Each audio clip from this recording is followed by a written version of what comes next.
I'm so happy to be here. Thank you so much for having me. Thank you so much for saying yes. I know this is like a repeat for us, so I'm excited about this podcast. Mhm. And it's been a while. It's been a long time. So when I reached out, Mm. and I know that you're doing some great things, you have some things moving and shaking. But before we get into all of the things that you're doing right now, not only in your business and your podcast, your poetry, all of those things, I really want to go back and again, my podcast is about clarity and purpose and just overcoming. So before all of this that you're doing now, Mhm. right? You have a story to tell. So allow my audience Yeah, to know, who is Queen J. that's a loaded question. No. But it's okay. It's okay. Honestly, I think I could give a couple of different answers, but one that comes to mind right now is Queen J is me. And I'm someone who, if you think wellness, if you think like self care, if you just think like taking that time for yourself, that's what I would want my face to be like right next to. Because I feel like, especially since it's been a while, I have started to come into this in my own of understanding we have to take care of ourselves first. I have to give to myself before I can give to anybody else. I cannot pour from an empty cup. I cannot overextend myself. I can no longer do that. So to start, I would say I'm someone who is very giving and very nurturing, but am navigating how to do that towards myself first. And in the capacity of understanding that not everybody's going to get that. Not everybody's going to understand. And that's okay. Because as long as I take care of me, then I can show up and be the best version of me, which is the author, the poet, the speaker, the entrepreneur, you know? So Right. yeah, that's who I am right now. That's who you are right now. So I do know it there it has we all have a journey, we all have a story to tell. Even before that part of it, wasn't a part of the time before you got to the confidence level where you are now, where you didn't actually feel the way you feel right now. Yes. There have been times where I like would doubt the even the littlest things. Like even now, sometimes I have these moments where I'm like, am I doing the right thing? Like, am I doing the right thing? Am I in the right flow of things? Is God aligning this stuff for me, you know? And I can honestly say now, yes, but before I'd be like, I'd overthink every little thing. I'd be like, oh, well, that's not perfect, so I can't do it. I'm just not gonna put it out. Like I would, well, you know this, but I would sit on my podcast episodes because I wanted them to be just right.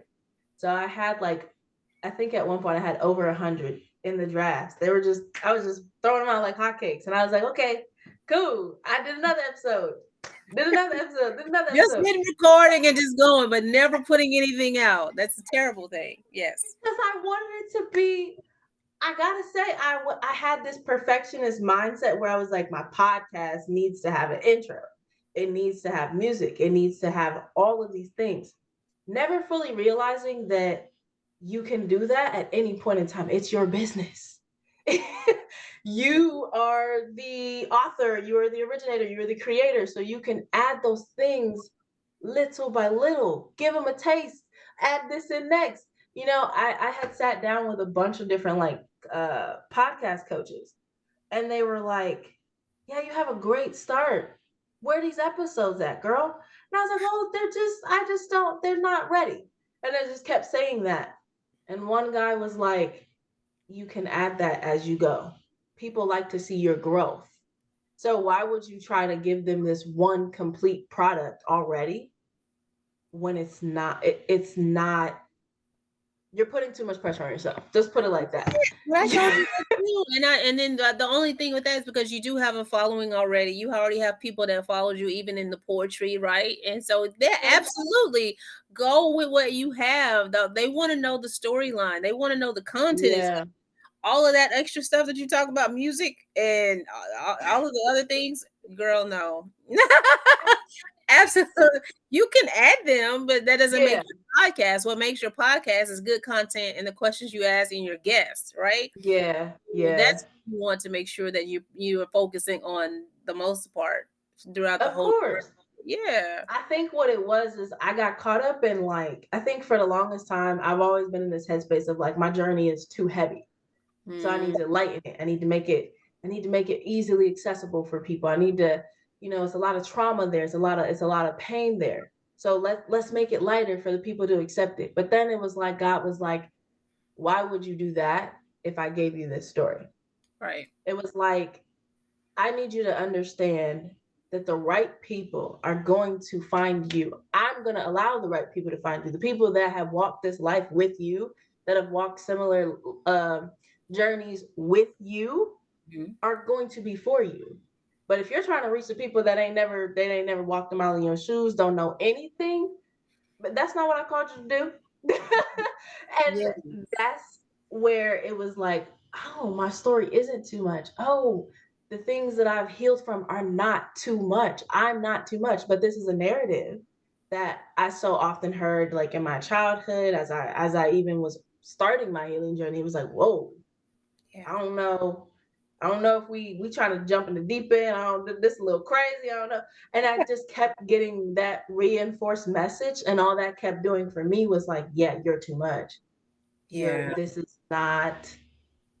It's a lot, and Yeah. that's you hear that to a certain degree. You're like, well, dang, if I'm a lot, then what do I do? Do I Right. lessen myself for other people? Do I dim myself for other people so that I can be a people pleaser, like cater to their feelings, make sure that they're not uncomfortable in any way, like or sugarcoat my experience because this is who I want to be around and stuff like that. After that, I was like, I can't do that because it's not me being me. Yeah, and I Oh think a yeah, lot of people go through that because you're trying to do it the way other people say to do it versus yeah, staying in your lane. Like I told you before, yeah, I've always said, yeah, I'm going to tell my story the way God gave it to me to tell. And what I yeah. mean by that is, based off of the experience that I went through, I have to be able to allow people to know to that connection. This is what I actually went through, so I'm going to tell it the way it happened. And so you Mhm. shared that too. You said it before. You say the trauma was deep, is definitely heavy. Is there something that you went through that you would like to share? And I could, because I would like to know what steps that you took to come out of that. Mm. Well, that's so funny. That's a great question. I was gonna say pick your poison because I've kind of been through a lot of things, but I would say the most transformative time period for me had to be 2018, simply because that was the year that everything from my childhood, everything from adulthood kind of just clicked, and everything was like at this peak moment where it was like, no, we've been through this before. um this verbal assault is no different from this time. It was just kind of like flashbacks of different times when I was a kid, hearing these different arguments or having these similar fights, and I was like, bruh, like, nah, I'm good, I'm solid, I'm fine, this is okay. And then it was like, um I'll just put a little trigger warning here. I was assaulted in 2018 by someone that I did not know. And it was a lot of things that transpired that led up to that moment. But what ended up happening at the peak of that moment was I had turned to the mirror of my assaulter's home, basically. And I was like, that wasn't sex. It was not consensual. That was not, it was just kind of like, but in that moment, I wasn't alone in that moment. It was kind of like me and God said it together. That was not, that was not that. Yeah. And it kind of opened this vault of the suppressed childhood memories, the suppressed feelings, like all of that cyclical behavior. And it was like, whoa, we got to do some digging. We got to figure out what's going on. And I was still in a place where I was running. So yeah. So going through two, and thank you for sharing that because I know Mhm. that that was a hard time for you, but that Yeah. also triggered because you used the word trigger, and so that Mhm. means this is not the first time this has happened to you, correct? No, it's unfortunately not.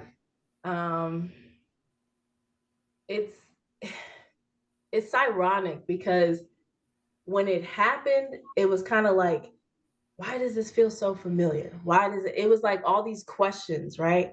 And I remember there was a moment where I was in my dorm room at the time, like freshly after it happening, and I was trying to figure out why I couldn't get out of bed, why I couldn't do certain things. And I was really, really upset. And me and my roommate at the time, now turned sister in Christ, we were talking, and I was like, why can't I do anything? Like, why is my body not letting me do X, Y, and Z? And she was like, because your body was affected. And I was like, no, what are you talking about? Like, I was just so in this habit of suppressing everything that we, even when someone was saying like your mind is reacting this, your body is reacting this way because this is what happened, you need to accept that this was the reality. And I was like, man, I don't want to hear that. I don't want to hear that. And it wasn't until I went into one of my therapy sessions, the energy was off. I was completely different. I was not myself. I was very closed off. And we Mm. sat in silence for the majority of the session because she was just like, hey, you're good. Because it was just kind of like, Was this the first time you've seen her, or this is from the second encounter? this was from the second encounter. So Okay. right after I was assaulted, I think it was like a week. I had a session already scheduled, and then it had happened prior. So then when I went into that session, I was just kind of like, let's get it over with, because I was already in therapy trying to figure out why my home life was so dysfunctional and all those things. But the only thing that we hadn't talked about was the uh the abuse that I suffered as a child that was sexual in nature. Yeah. So we didn't talk about that, and it kind of was bringing it back. And I was like, I don't want to talk about anything with my body. I just want to talk about emotions, you know? And I couldn't even bring myself to talk about that. And so she was like, remember what we said about, taking everything in. You have to, I can't help you if you don't communicate anything. She's like, well, do you want to write about it? Do you want to talk? Like, how do you want this session to proceed? And I was just like, um, I want to sit in silence, but that's what old me would do. And I want to shut down. I want to suppress everything. And she was like, at least you're being honest. And I was like, but that's not the right thing to do. That's really unhealthy. So how can we break it down to smaller steps? And the first thing she said was, she was like, just talk. Wherever Mm. you want, just start wherever. So the first thing I said was, I was stupid. And she was like, why are you saying that? I was like, over the weekend I was raped and all these things, and I was just blaming myself. She allowed me to go through the spiral, but immediately after the spiral, she was like, all right, stop. The entire time that you've been talking, you put the blame on yourself. And I want to reword a couple of things. This is not your fault. For one, that man made a choice. The situation and your friend and everything that transpired, you didn't do. Because one of the questions I had said was like, why is this happening to me? Why does this keep happening to me? And am I being punished? Did I do something to cause this? And that was the same mindset I had as a child. Why is my aunt doing this to me? Why is my family, why do they hate me? Why do I have these feelings, Why do I feel like I don't matter, like I'm too much? All these heavy questions, right? All of that resurfaced, and it was like, well, the progress is not happening. I don't see it anymore. Right. And she was like, very carefully, she was like, there are no shoulds or shouldn'ts here. And I need you to see where your shoulds are in this scenario also, because it is very reflective and very similar to your upbringing. Your body has become accustomed to these bodily violations, and that's not okay. Yeah. And at least you can recognize, like, hey, this is similar. We don't have to go super deep, but we do need to acknowledge that you keep putting yourself at fault. That's not the case. The onus should be on them. Yes, and that's what I was going to say. Yeah. Especially when you just shared that the first one Mhm. this by an aunt. So you were a Yeah. child then. So that Yeah. person knew better because she was older than you. And so she knew exactly what she was doing. And then the That's the fact hard that, part though. yeah, yeah, right. Mhm. So, and then Yeah. the second one is like, okay, regardless if were you actually dating this particular guy or No, no? he was that was the really hard part for me to get over. Mm, Or I don't even want to say get over, that's the wrong term. Accept and acknowledge. Um, because he was a stranger. Like I did not know him at mm. all. I had met him that night and So it he was a just took it upon weird yourself to basically rape you, is what you're saying. basically, yeah. Yeah, That he did. yeah. Yeah. Oh, I'm so And it sorry. wasn't I appreciate that. I received that. It was not because I actually like shortly after, like I said, the suppressing was not easy. I couldn't do it anymore. It was like it was like a mixture of, oh, this happened in college, okay, this happened in high school, this, like, it was just like compounded flashbacks happening, and I was like, bro, what is going on with my brain? We can't focus for nothing. Yeah, right. Yeah, you were going through Yeah, a lot. Yeah. yeah. But I had talked to a few different counselors basically, but the main therapist I had spoken to, she was like, your mind is not going to forget, because that's something that happened. And it was all about understanding that. Because at first, when I went to therapy, I thought it was crazy. I believed the stigma. I believed the stigma that was around my family, where they were like, "Yeah, you're crazy." Da da da da. I was like, "Okay, I am." And so when I first started therapy, I remember constantly saying that, and we worked to say, you're not crazy. I used to worry so heavily on how other people perceived me, because people kept saying that I was crazy, and I knew deep down that I wasn't. I knew I wasn't. I knew that the circumstances that I was in was crazy, and I constantly would say that. But when you have so many people gaslighting you and trying to flip your reality, you kind of feel like you have no choice in the matter of saying, like, I'm not crazy, this circumstance is crazy, I shouldn't be 10 years old and having to do adult things, like, this is just not, this is not okay, right? Yeah. So what did that switch? Because this is the conversation for a lot of Yeah, people that's hard to actually have, right? yeah, I know. One of those things to where to hear that you were so young, but then it happened to Mhm. you when you were actually an younger, older. But I was something 21. so 21, so you're an adult. Yeah, The thing about that is in our society, let's just say even African American families, yeah, right? yeah, yeah. No, no, yeah. Sometimes they feel like, oh, certain things are just swept under the rug and you're not supposed to talk about them. Especially when Mm. you hear that an aunt or a family member has Mhm. assaulted you and they've been doing it for a while. And Yeah. so take me through that. Like, how did from that time to the next, and then Mhm. what you actually said, I am greater than this. Something had to Mhm. start to happen to where you gain the clarity to believe that you had to get out of this thing no matter what. What steps did you take to do that?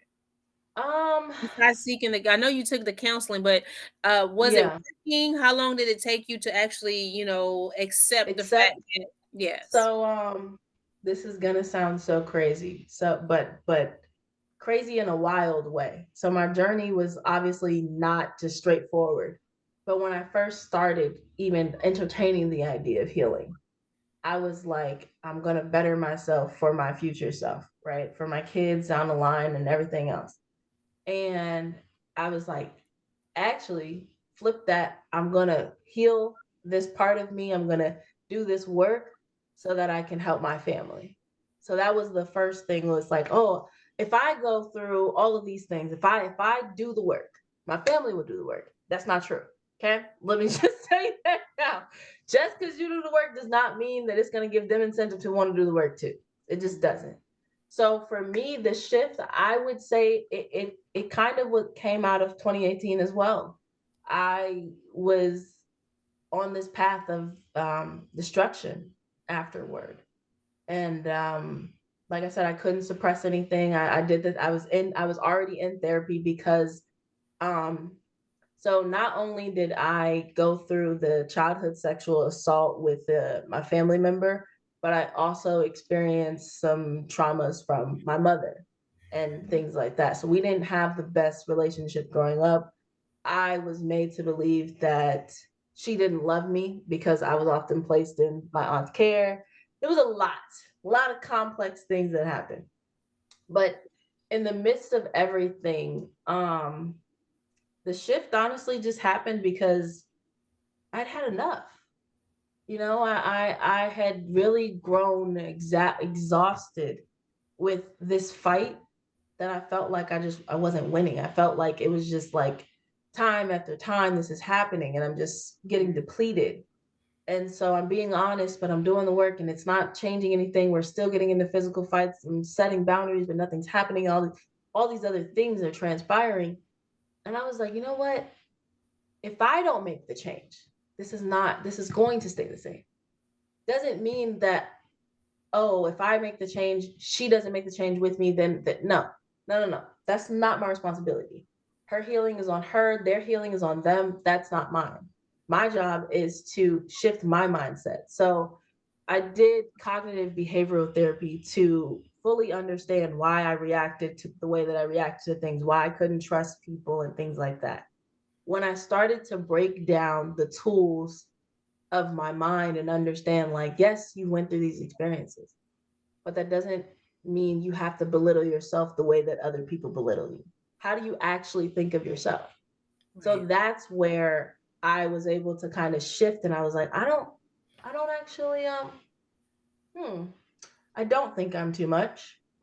I think I'm just right for the right person. I think I'm perfect as I am, perfectly imperfect. You know, I don't think that there's not a person on this earth that doesn't have a flaw, Right. but I definitely felt that shift when I was like, I don't view myself the way these people view me.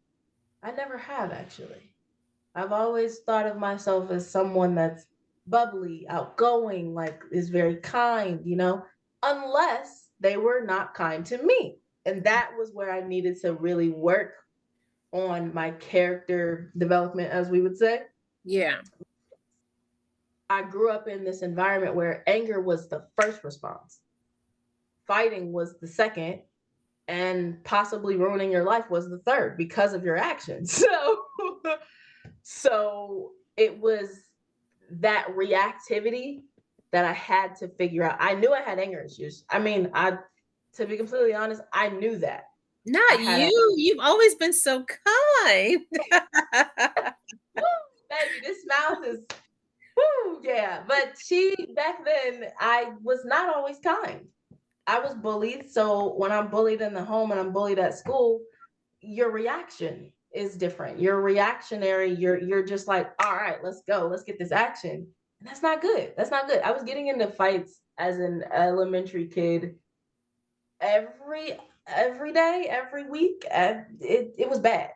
It was So do very you bad. think that it was based off of you trying to find the emotion? You have to put that anger somewhere. Someone is attacking Yeah, you, right? of course. From the dysfunction, and now you take it Hmm. at school, right? Yeah, of Yeah. course. But So what they don't it- see, yeah, but that's what I'll put it like this. That's what they use to gaslight me and say, "Oh, you're crazy. You're getting into fights for no reason. You're getting into fights because she said something about your mom, or because she said something about so and so, or she said something about your shoes. Like, come on now, you can't. You got to be stronger than that, Janae. You can't be. You know what I mean? Like, and I'm like, but where do I put this anger? Where do I put this anger? So then I get into middle school and I'm getting more emotional because there's issues arising with my biological father and me, and there's all these other things that are going on. And I start to develop this thing where at this time I was like, okay, I need contact. I need physical contact that helps me stay grounded. It's not healthy in the way that I was doing it, but I started punching the walls. I started punching like the lockers, the locker doors, and like I remember when one of my friends saw me do it, and she was like just shocked. and she like tentatively was like, "Hey, let's go over here." Wow. And it was like, oh, just constant anger, constant repressed anger, reactionary. Like I was in a guidance counselor's office a lot. Let's just say that every morning. I When didn't did you have a start therapist. when did you start to write poetry then? um, I always wrote poetry. I always wrote. Writing had always been a thing for me. So like I have a journal that's like 27, 20-ish years old, and I So still was that have not it. your outlet though? Like, was that your It outlet to was. help you a little bit or no? It it was, but I didn't understand how much until I got to high school and college. High Okay. school was really rough. Really rough. I not sure if people know this term, but I was disassociating a lot. And I didn't fully understand that until I got into college. I had a dissociative episode 2018 and 2020. They were different, but I didn't understand what they were until I finally like vocalized them, because I thought that they were a part of my existence as a child. I didn't know that though. So when I was told like your body is disconnecting from your mind because it's trying to protect you, hey, we might want to figure out why we're disassociating so much, because there are times where like yes, I can remember a lot, but I also have these moments where I'm just like stoic face and I'm not really present. And that happens a lot. People don't realize that, but it does happen. It doesn't happen frequently now, but when you're under a lot of stress, think of it like your brain wanting to take a vacation from reality for a minute. Kind Yeah. of like that. So when that, yeah, like most people would be like, "Oh, you're daydreaming." No, no, it's a lot deeper than that. It's a lot deeper than that. But no, it's a lot deeper than It's more than daydreaming. that. It's It's yeah, more than it's that. it's it's, it's deeper than that. Yeah, So the person is hearing this podcast, hearing your story, yeah, not being a two-time assault victim, actually more than that. This is just what you're sharing yeah. today. Um, what do you? I mean, you've gone to you said did you actually seek counsel? You went and spoke to a therapist. So are you still in therapy today? Yeah, of course. It's actually very interesting. So the first therapy that I did was cognitive behavioral therapy, and I did that for 5 years. Throughout those 5 years, there was more things happening within my life that I had to unpack. So at first, it started with a complete mistrust of everyone around me, of my actions, of my choices, of the people that I had in my life, because I couldn't tell anybody. I couldn't vocalize anything for real, Why did you feel that way? because every time I vocalized, "Hey, this is what's happening to me," I would get hit. Mm. I would either be banished to my room, or my voice was drowned out by a lot of unintentional ignorance, I would say, because I don't think as a parent you want to be that, like, okay, I don't want to like acknowledge it, but I think at the time that I was growing up, I kept hearing a lot of "stay in a child's place, get out my mouth, stay in a child's place, get out my mouth," or a lot of like dismissive nature of like, oh, like in my family, the children are meant to be seen and not heard. I've heard that several times. So if you telling me to go sit down and watch TV after this done happened, all right, I'll watch the TV so I can not think about it, Think about you it, yeah. know? Yeah.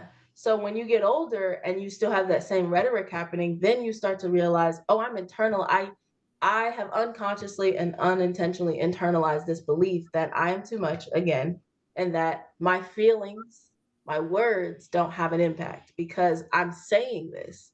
And these people are like, man, you're a child. I don't care. Go sit down and watch TV. basically, Wow. basically.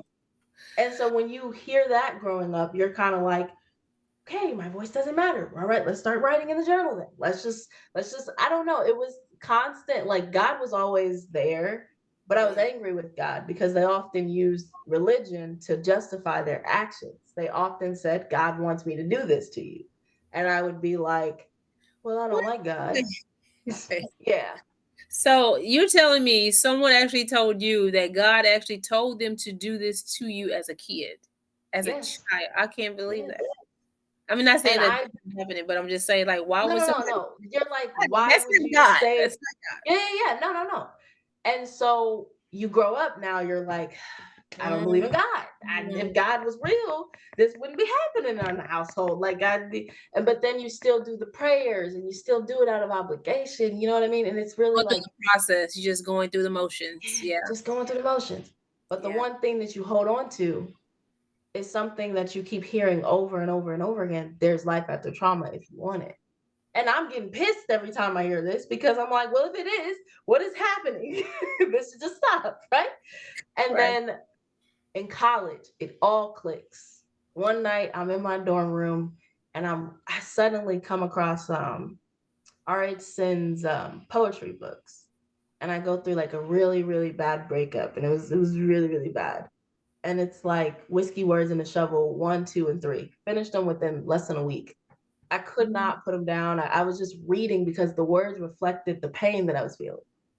And I was like, whoa. And I was like, you know what? I used to write. I used to write. And maybe it's time for me to dust off my pen. So I start literally taking I got a pen and a journal and I just started writing. And I remembered like it took me back to a good trigger. It took me back to a moment where I was in my room constantly writing, constantly in my room, just like, dear diary, or hey, journal, like, it's me. I'm sorry I haven't messaged you or haven't, like, literally having a conversation with my journal. And in every single entry, I would be either apologizing to the journal for not writing it for so long or apologizing or actually venting about the circumstances of what I was experiencing. So when I got into therapy, I think we were in it by like year 2 or 3. And I was like, I don't want to do this. That was so scary. But I took that journal and I held on to it. I still have it to this day. Wow. And we went through that journal. I said, I have evidence that this shit happened to me. I was so mad because I don't know. I think the younger version of me knew that I would need it at some point. And so I was like, we're going to hold on to this. Not because we want to remember and just be like, oh, look at no, I don't look at that thing unless I absolutely need to be reminded, like, this is what you experienced, and validate Yes. my child. Yeah. To overcome your obstacle and level Yeah. up in your purpose is what you're doing right Exactly. now. So Exactly. yeah, I think that so we have to put it somewhere. You got to get it Yeah. out of your head. You got to get it out of your body and the emotions and that Mm-hmm. feeling. So you begin to write, and so Mm-hmm. I know that you actually started to write things, and you said you've always wrote poetry and all of that. So I Yeah. would actually take it there because I know that you had when I met you, you were like, "Yeah, I got a book," and I'm like, "Huh?" And so you started to write, but more so now intentionally writing, right? And so Yeah. what is the name of your book? The book is actually called The Girl Behind the Glass, and here's the copy. Oh, she's an author. I'm an author, and um, it is it is a psychological memoir that actually takes you on a compact journey of my childhood experiences, but more so importantly, understanding how it's important for us to be able to acknowledge our past so that we may impact our future in a meaningful way. Take the lessons from the past and leave the rest alone. You don't have to, I think one of the things that I majorly struggled with when I was in therapy was like, well, why would my mom do that? Why would this happen? Like, the whys make it so hard for us to be free because we'll Yeah. never understand why. I'm never going to know why that actually happened because I didn't do it to myself.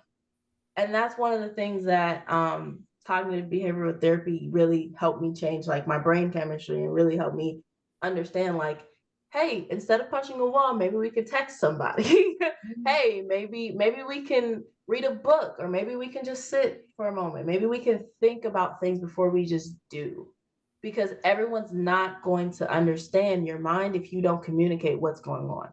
I can't just have a panic attack and be like, oh my God, this hurts. Like, I don't want to deal with anybody else. And then they're like, you good? Like, you know what I mean? Because if I Yeah. don't articulate that, what do I look like? What if Right. how is that coming off to them? I'm being a not necessarily a bad friend, but if I want you to be a part of my support system, I have to let you in enough to where you understand, like, hey, one, I'm not frustrated with you. If this irritation comes out, it's because of the situation. It's never about you. But a Yeah. lot of the times I didn't have the ability to articulate that with the confidence that I have now because that was hard. If you constantly get met with no's, rejection is hard, especially from your own family. Yeah. But I feel like that was the first part of therapy. And then slowly the childhood things were coming up, and I was like, I don't think I should talk about that with this therapist. Something tells me I should just wait. I need someone that's of color. I need someone to better understand, all these things. So I don't have to explain a lot. Right. And in 2021, after I graduated, I sought out EMDR therapy. Now, EMDR therapy is eye movement reprocessing, nope, desensitization, something like that. I always get the lettering wrong, but what it is it basically takes you to the moment that you've experienced the incident, whatever it is. So, this is going to sound really interesting, but when I first started, my therapist that I have now, she said, take me through the absolute worst time. Take me through the absolute worst time. And I was like, huh? Why we gotta do that? I was so like against it. I was like, why are we going to the worst moment of my childhood? Why are we doing that? Where's the reasoning? And she was like, you'll see. Just I need you to trust me, but we're going to go on a journey and you have to let me in. And I was like, yo, this a lot of trust. I don't know, but I mean, okay. I did sign up. I did say I'm ready. And this was where it was kind of like a nudging, or it was like it felt like God saying, like, go on. And I was like, all right. So we started from the absolute worst time all the way up until I was 3. All like we kind of went backwards. So from when I don't know exactly how old I was at the time, but we went from like some age to the beginning where I was 3. Yeah. And she was like, okay, how did you feel in that moment? Like it was like, okay, stop. So what was so you said was it what is it called? INDR or MDR? What was it? EMDR. EMDR. So eye movement. Mm-hmm. Okay. De desensitization something. I can look it up, but I always forget. It's eye movement. It's basically Eye movement reprocessing. desensitization and reprocessing. Yes, that's exactly what I was trying to say. Yes, yes, Yeah. yes. That's what it is. Okay. So So you went through basically, this after yeah. college, Mhm. I and had going to. through that particular therapy helped you as well. Yeah, But it you also helped. felt like you had to have an African American therapist to do the next step. Yes, I Yes. did. And Because here's your why. body was telling you and your mind was telling you that this person that you actually had before wasn't quite the right person. So that was the Holy Spirit telling you, no, we're gonna keep this until the next time. You needed to actually let it go. Yeah, Yeah, yeah. yeah. That's That's exactly what that was. No, I know that for sure. yeah, Because when I connected with her and we had that conversation, I was so used to doing like the word vomit thing that she was like, hold on, we don't gotta do all that. We just we just talking right now. We can get yeah, there, but we just talking right now. And so she wanted to understand like the foundation of who I was. yeah, And yeah, so I explained who I was from my lens. And yeah, then she was like, explain it from their lens. And I told her, and then we kind of just went from there. But the biggest thing from that therapy is honestly what I've been talking about this whole time is the acceptance of it all. We we did a thing called affirmation therapy where we take word association because I love words, right? I'm a very wordy person. I love putting like words together. I love making a poem. I love the mindfulness, the connection of words, and the power of words itself. And so she was like, you like poetry, right? And I was like, I love poetry. I write poetry all the time. I have all these books and da da da da. And she was like, all right, so we're gonna work with your poetry into your therapy. And I was like, now how we gonna do that? Like, I'm excited. What are we doing? We doing homework? I got homework. What are we doing? And she was like, I want you to think of 5 words that represent who you are, that you would use to describe yourself. Come up with good words, not negative. Anything negative, throw it out. And I was like, all right. So we came up with 5 words. And then she was like, all right, these are good words. This is your character. We're building your character for you. And I was like, all right, I like this. Then the as the session goes on, she goes, so come back to your words. How did X, Y, and Z make you feel? Did you feel that way? Did you feel powerful? Or did you feel helpless? Did you feel Mm. like, and it's all about associating the word with the actual emotion in itself, because I wasn't just angry, I wasn't just sad, and I wasn't just depressed. I was humiliated, I was embarrassed, I was neglected. It was all these different words, and I'm like, wait a minute, now I don't think it's all that. I think it's just as simple as I'm angry. And she was like, no, it's not actually.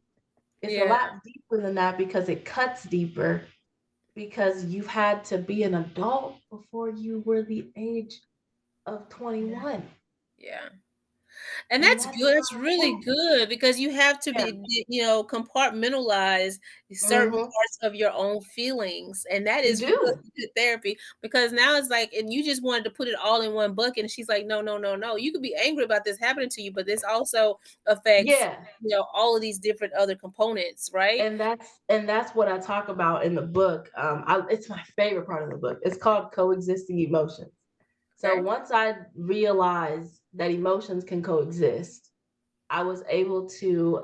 We kind of been talking about it, but I in college, before meeting the EMDR therapist, okay, I was in a creative writing program, and we were writing about like realism and things like that. And I was going through some stuff. I was going through some stuff, so we always held on to writing as an anchor, right?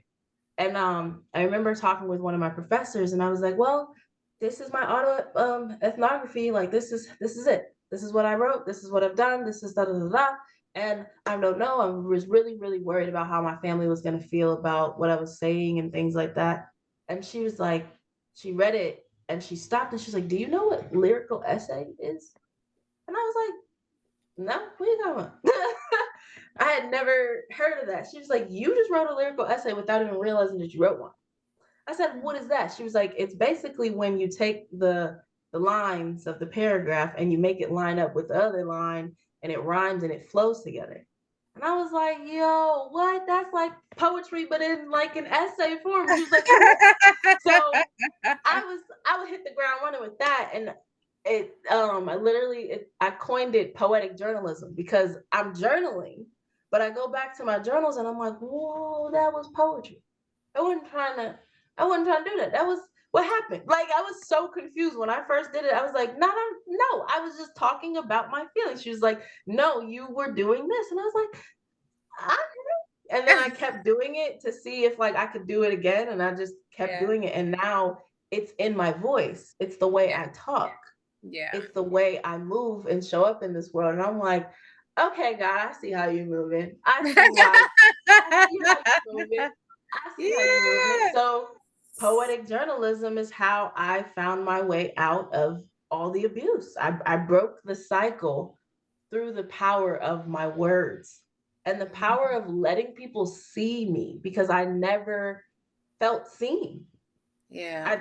That's what shifted everything. Like, and it took time. This wasn't like an overnight thing. Like in 2021, when I made that decision to go back to therapy, I was like, oh my God, I don't want to go back.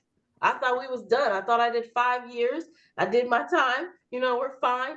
And it just was like, you're not done yet.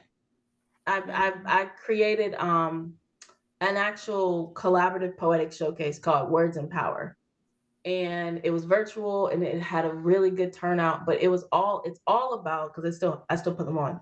but it's all about how we can understand that there's strength in our vulnerability through the power of connectivity, and that we can heal through the power of like creative expression, whatever that may look like. So it was like a various, it's really, really beautiful, but it has poetry, dance, art, spoken word. Like it just has like visuals and things like that, right? It's a show. It's an immersive experience. And after you experience it, you kind of leave away being like, well, man, I either want to go write something down or I want to go dance something out. Like, it's something's moving. Because Right, everybody that's been in attendance has been like, yeah, mindfulness, okay, sign me up. Like, you know what I mean? right. So when I had did that, it was very cathartic. It was very much like I need people to be in this space with me, but I need them to understand that they're on their individual journey. It may not be the same as mine. Yeah. It may not, it may be similar, but you can heal yourself if you want it through the Yeah. power of God and the power of creative expression. God didn't just create artists out of nowhere. We come from pain. That's usually an artist's thing. It's the outlet. It's the way to Yeah. huh. Yes. The So canal yeah. that's a painful thing. That's a painful birth, right? Yeah, Yeah. yeah. Yeah. Yeah. I like that. So you actually found yourself saying the very thing that you were like upset about. Why people saying that what there's therapy in your pain? Yeah. Yeah, you find yourself saying the same thing now, right? So Exactly. so your poetic Hmm. journalistic experience, was that your Yes. elevation point, or is it through your book? Like, Woo. when did you find your elevation now? Now that you've gained the clarity, uh, Hmm. what has been the elevation for you at this point? Okay. Mindfulness. Mm. So I never realized that when I was doing poetic journalism, I was also being mindful. I took a Mhm, course in college called Mindfulness Connection, and it mhm. was all about how we need to be mindful of what we do. So you know how I mentioned earlier that I used to like watch TV just to disassociate and like get away from the Right. reality that I was living in.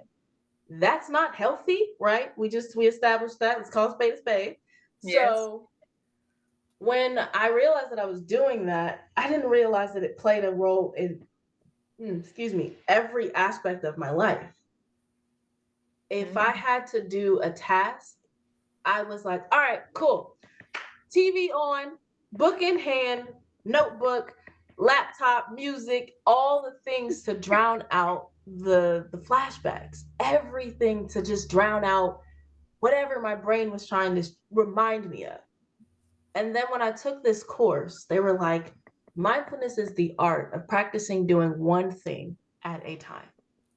When we Wait. think that one thing, not 80 million, 50,000 things, and you're Right. compartmentalizing, and then this one gets messed up, and then this one, no, no, no, no, one thing at a time. So if you're going to eat, eat. If you're going to watch TV, watch TV. If you're Yeah. going to drink, drink. If you're going to exercise, you can exercise as long as you're paying attention and like you can have music in the background or whatever. But it's about being mindful of Yeah. where you are in the present moment. And you'll notice my voice kind of changed an octave because when I'm mindful, I'm softer. When I'm mindful, I'm more cognizant of where I am in my body and in my mind. And I'm Mhm. connecting more with God and all that other stuff. But I'm more cognizant about where I'm sitting, how intentional I'm being with my words. So there was a practice that we did where they were like, I want you to mindfully eat. And I was like, all right, cool. I'm gonna mindfully eat. I'm about to eat these strawberries and watch this TV and da, da, da, da. And then I was really like engulfed in this course for a second because they were like, no, think about the taste of the strawberry. Think about the prickliness of the strawberry. Focus on the sensory of it. And I was like, bro, I'm sitting here eating this strawberry for like 30 minutes. And it's one strawberry. My family comes home and I'm like, oh my God, guys, we gotta I talk just about handed this mindfulness. man with a strawberry. Like, what are you talking about, bro? Are Like, you this is crazy? yeah. And the whole point of it is to just be more intentional. And they started it off with this kind of like cartoon image. It's a video. Mhm. It's basically a YouTube video about the flies. There's this guy who's in a Buddhist, or I guess he's like in a temple of some sort, and he's trying to meditate, right? And it's hilarious because this guy is trying to meditate, and there's this fly, and it's one, and he's like swatting at it. He's trying to meditate, but as he's trying to meditate, he's like, "Okay, good. The fly's bothering me, but I'm gonna kill it. I'm gonna," he's like so focused on killing this fly. As he's meditating, the fly triples, then quadruples, then it's like a million flies. Because what happens is, if He's we can't pay, yeah, yeah, if we can't focus and just calm our minds, we get so distracted by it. We let every other thing distract us, then it becomes a swarm in our heads. Now I'm mm, not mindful. Now I'm not paying attention. Now I'm just like, okay, well, what do I have to do next? right, right. But that is the fight. So at the end of it, he goes, he just breathes really deeply, and he just sits there and he just lets the fly be. So the fly represents our distractions, our issues that we think that we have control over, our problems, like the stuff that don't even matter to us, but it applies to somebody else in our life. And we're just like, oh, we need to fix it. I need to be the fixer.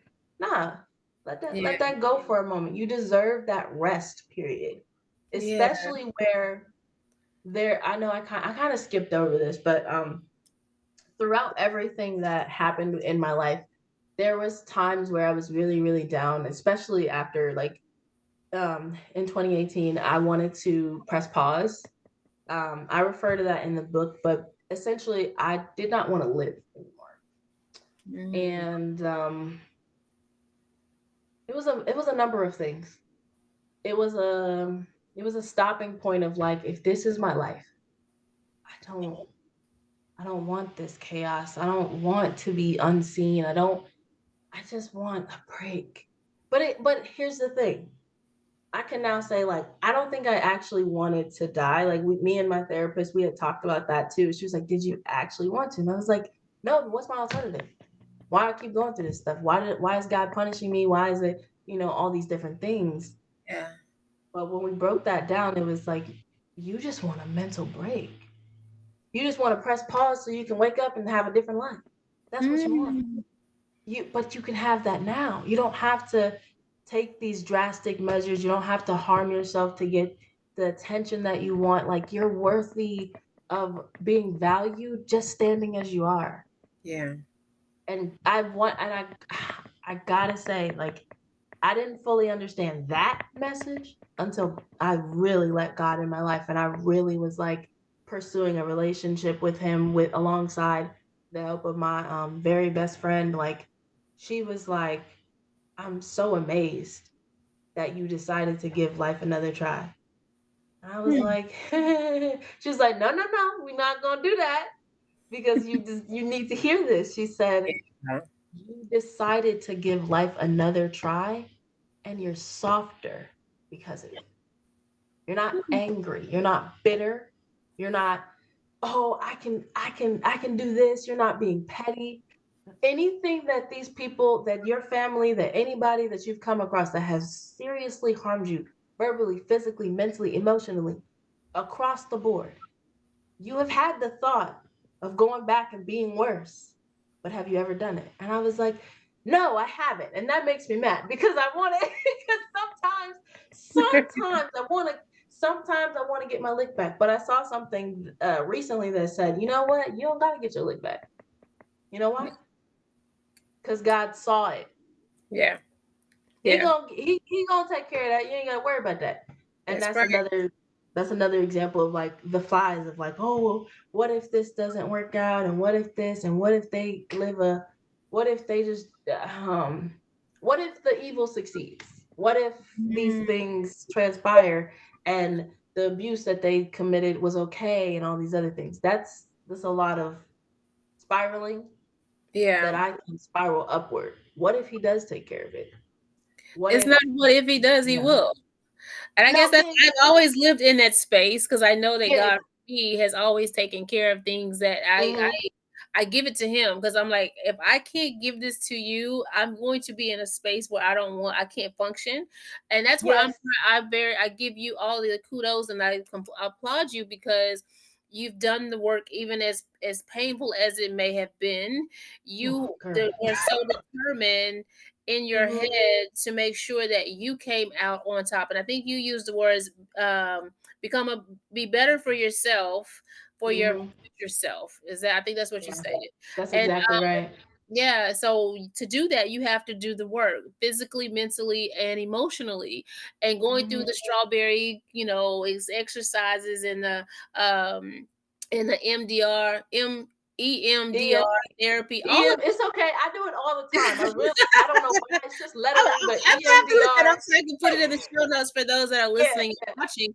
But because therapy is very important, and I think that's the part of the clarity piece of it too. For someone that's yeah, through adversity and trauma the way that you have, um, it takes some time, but you also have to be willing to do it. You have to be willing yeah, not to be angry and to be upset. yeah.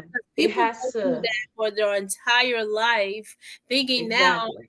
because this happened to me, I want to do bodily harm to someone else. And it should not Mhm. ever be that way, but people think that way, right? I know. Yeah. So you mentioned that you do an event, you did a virtual event, but you also have an event coming up, Oh, right? yes. Let's Yes, talk I about do. that. Like, what are So the you doing event, next? Let's just go there. Like, what are some? I know that's you have the book, which is called The Girl in the Glass, the girl behind the glass. Behind the Glass, and then your It's event. okay. Yeah.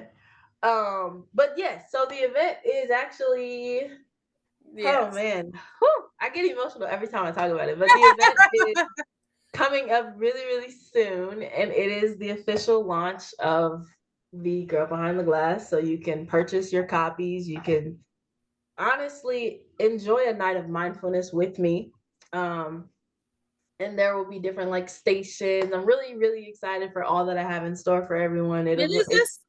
April 25th. It is going to be held at the Greater Cincinnati Foundation from 7 p.m. to 9 p.m.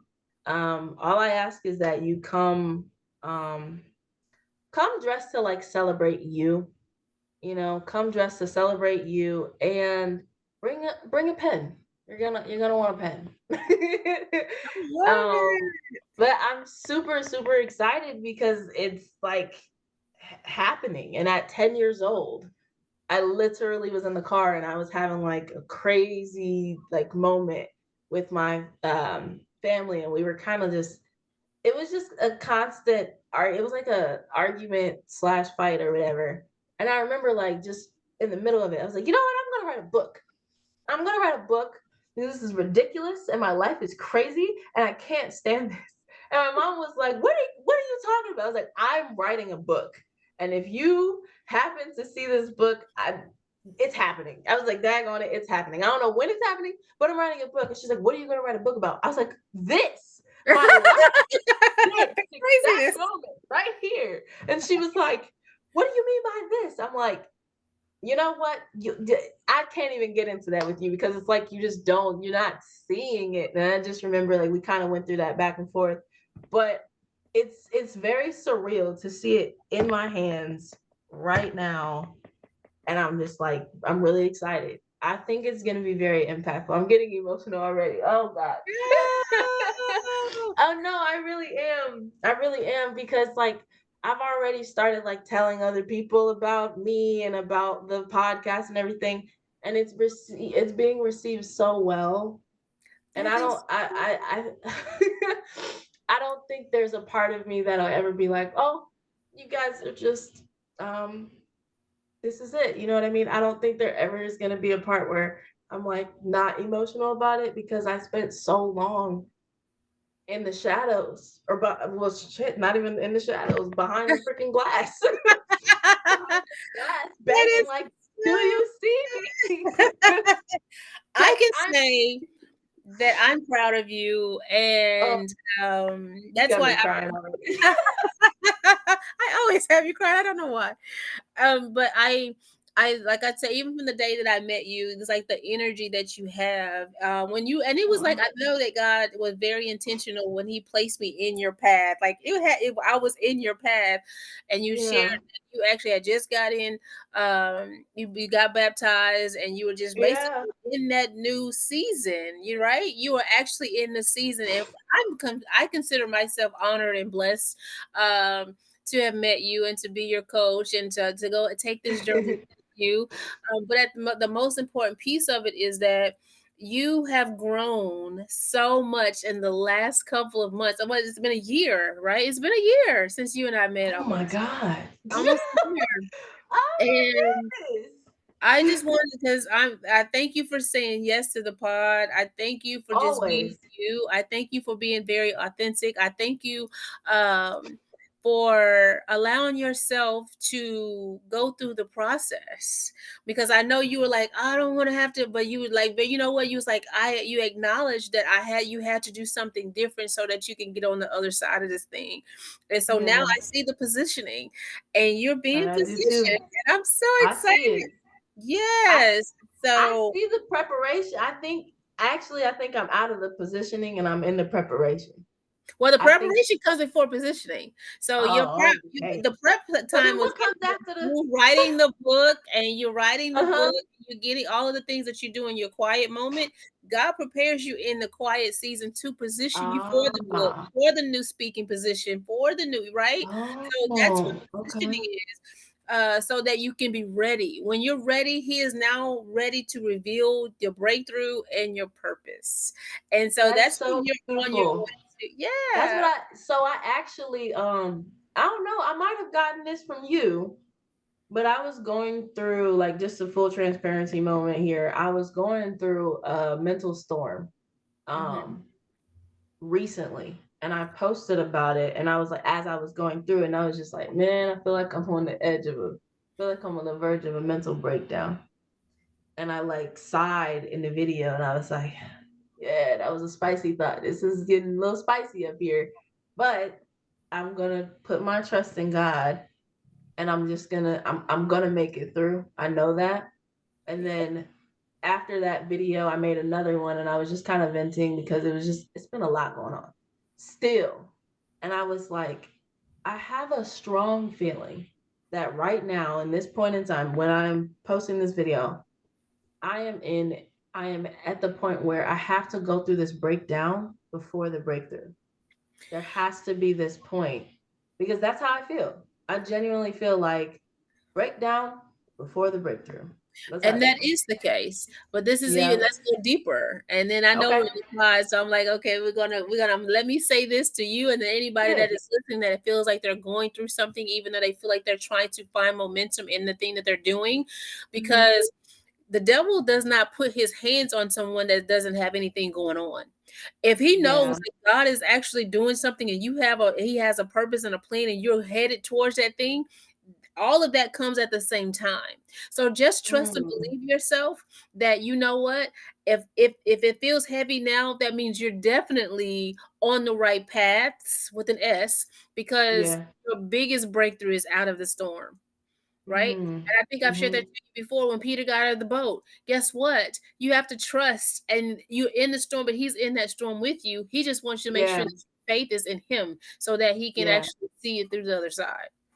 I completely understand and agree and I like all the Yes. things because most recently, I want to say something really quick just for your listeners. Mhm. I'm not sure if you guys have ever been in this space because I go through this season a lot where I have this moment of extreme doubt and not in God, but in me and in my relationship with God. And it is primarily because I had the upbringing that I did, where religion was forced upon me in a way that it wasn't about a relationship with Christ. It wasn't about understanding his word. It was about not questioning anything. So it was just super totalitarian and just like super like, oh, because I said so, or because God said so, or there was no room for questioning anything. And it's not questioning as in like I don't trust God. but just questioning for clarity. There is a difference, right? So I Yeah. wasn't able to question for clarity. I wasn't able to do that. So now I have a relationship with God where I can question for clarity, but I still battle and grapple with that. Like, well, am I doubting him? Am I, is it so because of those questions and those that battle, I go through a period where I'm like, nah, I know I'm going through some things like full honesty, being completely authentic here. I've recently been saying that I feel like a failure.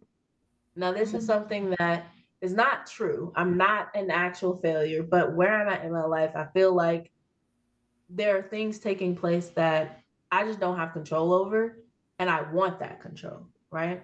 So Mhm. because I can't control it, I'm like, man, I'm failing. I am. I have to be. Like that's the only way to describe it, right? But that's not true. I know it. Well, I'm gonna get there. I'm getting to the point. I'm getting to it. I promise. So I had this thought and this rhetoric of that, right? And so that led to me being like, I can't. I'm a failure, so I can't pray. I'm a failure, so I can't get in my word. I can't. I can go to church, but I don't know if the questions that I have are right. I don't know if he wants me to be perfect. And it's again that battle of like who the God that I was forced to know or forced to learn about versus the relationship that I have now. So basically, Sunday, yeah, Sunday, I was like, I'm not a failure. I'm not. And this day can be my day can be a lot better if I trust and go to God, if I break down and give him every single thing, if I even if I say, God, I feel like a failure, but I know you'll never fail me. And I know that I'll never fail you. And I know that I can trust in our relationship. And that's exactly what I did. And I gotta say, I feel like this week has transpired and has been so much better for me because I was able to get on my knees and pray as long, as hard, as serious as I did out of that shame spiral, whatever you want to call it.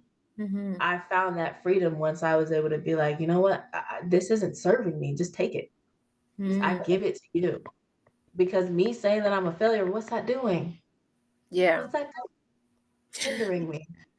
Wow, that's good. That's good. That's good. So one more time before I let you go and we end. The book name is called what? The girl behind the glass. The Girl Behind the Glass, and the event is called your Queen event, J presents the girl behind the glass because I and that's April that's her 25th. I'll name. put it in the show notes. April 25th from Mhm. 7 p.m. to 9 p.m. And Yes. that is a live event, correct? Yes. Yes. Okay. Yes. Yes. Yes. Where can the listeners find you on social? You can find me at two places, three places. You can find me at underscore officially Queen J on Instagram. The podcast has its own Instagram at Let's Get Uncomfortable Pod. Same with the YouTube channel at Let's Get Uncomfortable Pod. And I believe that is everything. Yes. That is great. I'll put it in the show notes. The book is out. Can they order it now? Yes, they can. They can order it. They can order it now. And if you'd like for me to sign your copy, you can DM me what you want me to write, and I'll make a little note to you. You can have a little special Queen J poetry in there if you will, if you want. So I'll put that information as well for those that want to actually order her book and get a copy and support what she's doing. I think I have learned so much, and the first thing I want to say again before I actually end is to thank you for being so much transparent, and I gave you your thank yous again. But just being you and doing the work and healing, and now sharing your story. That's a big thing when someone can come out on the other end of the type of trauma that you have and still smile, and you found God and you're building your relationship with him, and I can see it. I know that you're going to do amazing things in this world. You're doing amazing things. I just want you to continue to stay the course, keep your eyes and your heart on him, and the world is going to open just for you. So again, this has been another great episode of Elevate to Clarity. Remember, Thank all you. things. What did you say? I just said thank you. Like I gotta say, I gotta give you your flowers because like I okay, you have poured into me And I really appreciate it. And I feel like I know that we're both pouring into one another in a way, but I really appreciate you, and I want to give you your flowers because you really are. I mean, it's obviously been a very transformative year for both of us. So I really appreciate you for just honestly taking a chance, well, with me. No, I just do Yeah. what God tells me to do, and where whoever He puts in my path, that's what and like literally, I that's what I do, and I thank you for that because Yeah.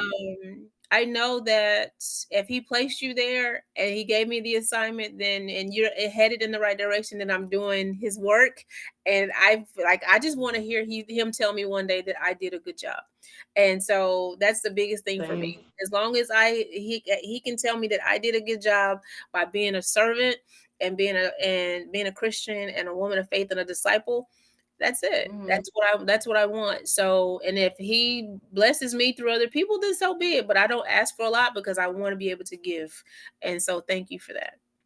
You are so So, with welcome. that being said, so remember again, another great episode of Elevate to Clarity. I hope you've gotten so much out of this. I have. Pick up her book, The Girl Behind the Glass. Remember, my audience, all things are possible, but clarity makes it elevate. And I'll see you at the top. Take care.